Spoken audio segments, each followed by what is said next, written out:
ప్రేక్షకులందరికీ నమస్సుమాంజలి. శుక్లాంబరధరం విష్ణుం శశివర్ణం చతుర్భుజం ప్రసన్నవదనం ధ్యాయేత్ సర్వవిఘ్నోపశాంతయే అగజా ఆనన పద్మార్కం గజానన మహర్నిశం అనేకదంతం భక్తానాం एकदन्तमुपास्महे एकदन्तमुपास्महे. ఓం శ్రీ గణేశ్వరాయ నమః. ఓం శ్రీ సరస్వత్యై నమః. ఓం శ్రీ మాత్రే నమః. ప్రేక్షకులందరికీ నమస్సుమాంజలి. ఇప్పుడు ఏప్రిల్ మాస ఫలితాలు నేను చెప్పబోతున్నాను. ఈ ఏప్రిల్ నెలలో ఎవరికి ఏ రాశుల వారికి ఎలాగున్నది, ఎటువంటి పరిహారాలు చేసుకోవాలి, వారు ఏ దేవుణ్ణి పూజించాలి, వారికి ఎంత మంచి జరుగుతుంది అనేటటువంటిది ఈ ఏప్రిల్ మాస ఫలితాల్లో చెప్పబోతున్నాను. ఇది తెలుగు మాసం అయితే చైత్ర మాసం అవుతుంది. ఏప్రిల్ మాస ఫలితాలు చెప్పడానికి ముందు మార్చి 30వ తారీఖు ఆదివారం నాడు 30/3/2025 రోజున మనకి ఉగాది వచ్చింది. తెలుగు సంవత్సరాది మన తెలుగు వారందరికీ కూడా నూతన సంవత్సరం ప్రారంభం అవుతుంది. ఈ నూతన సంవత్సరానికి ఈ ఉగాదికి ఈ సంవత్సరం పేరు విశ్వవసు. విశ్వవసు అంటే విశ్వాసం అని అర్థమవుతుంది. ఈ ఈ ఈ నూతన సంవత్సరంలో అందరికీ చాలా బాగుంటుంది.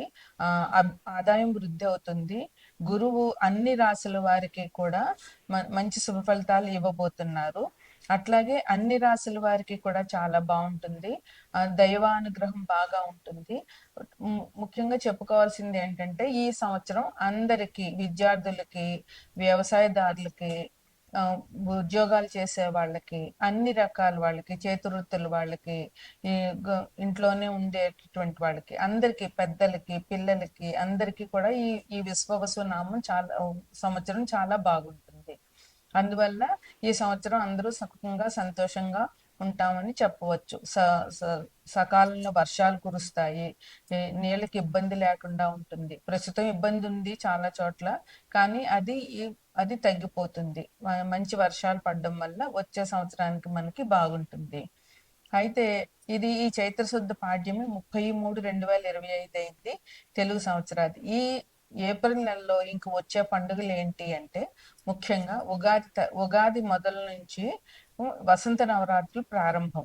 అమ్మవారి నవరాత్రులు 4 రకాలుగా ఉంటాయి. అందులో ఈ వసంత నవరాత్రులు ఇప్పుడు ఈ ఏప్రిల్ నుంచి శ్రీరామనవమి వరకు లలితా అమ్మవారికి వసంత నవరాత్రులు చేస్తాము. చైత్రశుద్ధ పాడ్యమి నుండి చైత్రశుద్ధ నవమి వరకు వసంత నవరాత్రులు అంటారు. ఈ నవరాత్రుల్లో లలితా అమ్మవారిని, అదే లలిత, దుర్గా, ఎవరైనా రాజరాజేశ్వరి, అన్నపూర్ణ, ఎవరైనా సరే ఈ అమ్మవారి నవరాత్రులు పూజించాలి. మనకి దేవి నవరాత్రులు ఎంత ముఖ్యమో ఈ వసంత నవరాత్రులు కూడా అంత విశేషంగా మనం పూజ చేయాలి, అమ్మవారి పూజ. ఇక ఈ ఏప్రిల్ నెలలో ఇంకొక పండుగ ఏంటంటే 3/4/2025 స్కంద షష్ఠి, అంటే సుబ్రహ్మణ్యేశ్వర స్వామి ఆరాధన చేయాలి.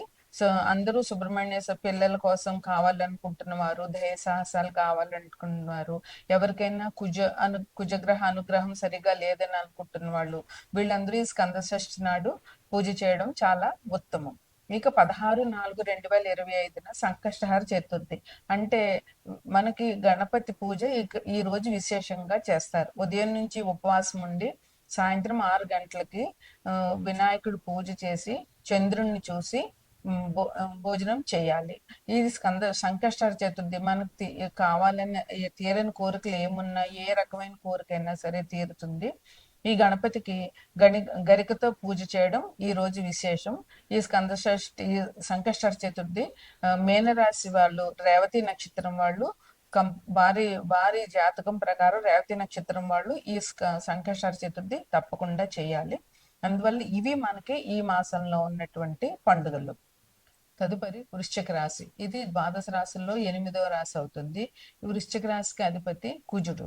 వృశ్చికంలో విశాఖ 4 పాదాలు, విశాఖ 4వ పాదము, అనురాధ 1, 2, 3, 4 పాదాలు, జ్యేష్ఠ 1, 2, 3, 4 పాదాలు ఉంటాయి. ఈ వృశ్చిక రాశికి అధిపతి కుజుడు. ఈ రాశి వారికి ఆదాయం 2, వ్యయం 14, రాజపూజ్యం 5, అవమానం 2. అందువల్ల ఈ రాశి వారికి గురువు రాహువు లోహమూర్తిగాను, శని రక్తమూర్తిగాను, కేతువు తామ్రమూర్తిగాను ఉన్నారు. అంటే ఉన్న 9 గ్రహాల్లో 4 గ్రహాలే ఏ జాతకుడికైనా ఇబ్బందులు పెట్టినా, మంచి ఫలితాలు ఇచ్చినా 4 గ్రహాలు ఇస్తాయి. మిగతా గ్రహాలు తొందరగానే ఒక రాశి నుండి ఒక రాశికి మారుతాయి కనుక వాటి వల్ల వచ్చే ఇబ్బందులు తాత్కాలికంగా ఉంటాయి. అయితే ఈ గ్రహాలు 4 గ్రహాలు ఇచ్చేటటువంటి ఇబ్బందులు కొంచెం ఎక్కువ కాలం ఉంటాయి కనుక అది మనకి చాలా ఇబ్బందులు గురిచేస్తాయి. ఈ గురువు ఏ రాశిలో ఉన్నా మినిమం 1 సంవత్సరం ఆ రాశిలో ఉంటారు. శని 2.5 సంవత్సరాలు ఉంటారు. కేతువు రాహు అయితే సంవత్సరం పైన ఉంటారు. ప్రస్తుతం మనకు ఉగాది రోజుకి మనకి 6 గ్రహాలు మీనరాశిలో రాబోతున్నాయి. ఆల్రెడీ అక్కడ శుక్రుడు, బుధుడు, రవి, రాహు ఉన్నారు. కుంభం నుంచి శని 30వ తారీఖు నాటికి మీనంలోకి వెళ్తారు. అలాగే చంద్రుడు గోచార రీత్యా మీనంలోకి వస్తున్నారు. అంటే వృశ్చిక రాశి వాళ్ళకి 5వ ఇంట్లో 6 గ్రహాలు స్థితి పొందుతున్నాయి. అందువల్ల వీళ్ళకి పంచమం అంటే చాలా పుణ్యస్థానం, అది మంత్రస్థానం కనుక వృశ్చిక రాశి వాళ్ళకి ఈ పంచమ స్థానంలో 6 గ్రహాలు స్థితి పొందడం అనేది వాళ్ళకి మంచి జరుగుతుంది అనమాట. ఇక ఈ రాశి వాళ్ళకి ఎలా ఉంటుందంటే ఈ మాసం అంతా కూడా చాలా బాగుంటుంది. విద్యార్థులు పరీక్షలు చాలా బాగా రాస్తారు. వాళ్ళు ర్యాంకులు కూడా సంపాదించుకునే అవకాశం ఉంది ఈ రాశిలో వాళ్ళకి. వాళ్ళు చదివినవన్నీ ఎగ్జామ్లో రావడము, వచ్చినా కూడా రాయగలగడము వీళ్ళకి ఈ మాసంలో ఉన్నటువంటి ప్రత్యేకత అనమాట. అందువల్ల విద్యార్థులు కష్టపడి చదివితే వాళ్ళకి ఇంకా వెనక్కి చూడవలసిన పని లేకుండా వీళ్ళు మంచి ర్యాంకులు సంపాదించుకోగలుగుతారు. అదే విదేశాలకు వెళ్ళి చదువుదాం అనుకుంటున్న వాళ్ళకు కూడా మంచి అవకాశాలు ఇప్పుడు ఉన్నాయి. వీళ్ళకి చాలా మంచి ఆదాయం ఉంటుంది. ఎన్ని రకాలుగా మీరు ఆదాయానికి మార్గాలు వేసుకున్నారో అన్ని మార్గాల నుంచి కూడా ఆదాయం వచ్చే అవకాశం చాలా బాగా ఉంది. ఉద్యోగస్తులకైతే చాలా బాగుంటుందని చెప్పవచ్చు. వాళ్ళకి ప్రమోషన్స్ వచ్చే అవకాశం ఉంది. ఉద్యోగస్తులకి చాలా బాసులు ఇష్టపడతారు వీళ్ళని. వీళ్ళు చేసే వర్క్ కూడా చాలా బాగా ఉండడము, వీరికి మంచి సులువుగా ఈజీగా పనిచేసేటటువంటి మెథడ్స్ తెలియడము, ఎంత పని ఎలా చెయ్యాలి అని, అది వృత్తిలో నిబద్ధత, వీళ్ళకి ఉద్యోగం వాళ్ళు చేసే వర్క్ లో వాళ్ళకున్న నిబద్ధత వీళ్ళని మంచి పైకి తీసుకెళ్తుంది. వీళ్ళకి అందువల్ల బాసులు వీళ్ళంటే ఇష్టపడము, వీళ్ళకి మంచి పదోన్నతులు ఇవ్వడము, లేదా మంచి అవార్డ్స్ ఇవ్వడము, మంచి ఇంక్రిమెంట్స్ ఇవ్వడము ఈ మాసంలో వీళ్ళకి జరుగుతుంది. ఇంకా కొత్తగా పరిచయాలు పెరుగుతాయి. ఆ కొత్త పరిచయాలు ఎప్పుడు కూడా మనకి మన మన స్టేటస్ ని పెంచుతూ ఉంటాయి. అలాగే వాళ్ళకి వీళ్ళ వల్ల మంచి జరుగుతుంది. అదే ఇంకా మంచి సంఘంలో పలుకుబడి ఉన్న వాళ్ళ పరిచయం అయితే అది వీళ్ళకి చాలా మంచిగా ఉంటుంది అనమాట. వాహన సౌఖ్యం ఉంది. వాహనాలు కొనుక్కోదలుచుకున్న వాళ్ళు వాహనాలు కొనుక్కుంటారు. అలాగే ప్రయాణాలు చేయాలనుకుంటున్న వాళ్ళు కూడా మంచి ప్రయాణం చేయొచ్చు. ఈ మాసంలో వీళ్ళకి ఎటువంటి ఇబ్బందులు లేవు. అయితే కొంతమందికి ఎవరికైతే కొంచెం గ్రహస్థితి అనుకూలంగా లేదో వాళ్ళకి కొద్దిగా ఆటంకాలు ఎదురయ్యే అవకాశం ఉంది. అందువల్ల మీరు ప్రయాణం చేసే ముందు ఒకవేళ సొంత వాహనంలో వెళ్తున్నప్పుడు అయితే కొంచెం ఆ వాహనం కండిషన్ ఉందో లేదో చూసుకోవడము, జాగ్రత్తగా లిమిట్స్ లో వెళ్ళడము చేయడం చాలా మంచిది. ఇంకా ఈ రాశిలో వాళ్ళకి ధైర్యంగా ఉంటారు. పనులు వేగంగా అయిపోతూ ఉంటాయి. అన్ని విధాలా బాగుంటుంది. స్త్రీల మూలంగా కొంచెం కలహాలు వచ్చే అవకాశం ఉంది. ఇంకా బంధుమిత్రులు వీళ్ళ ఇంటికి రావడము అది చాలా ఎక్కువ అవుతుంది ఈ మాసంలో. ఇంకా శుభకార్యాలకు సంబంధించి బంధుమిత్రులకు సంబంధించి వ్యయం ఈ మాసంలో వీళ్ళు చేయాల్సిన అవసరం ఎక్కువ ఉంటుంది. అందువల్ల ఆ ఖర్చులు కొంచెం ఆలోచించుకోవాల్సిన అవసరం ఉంది.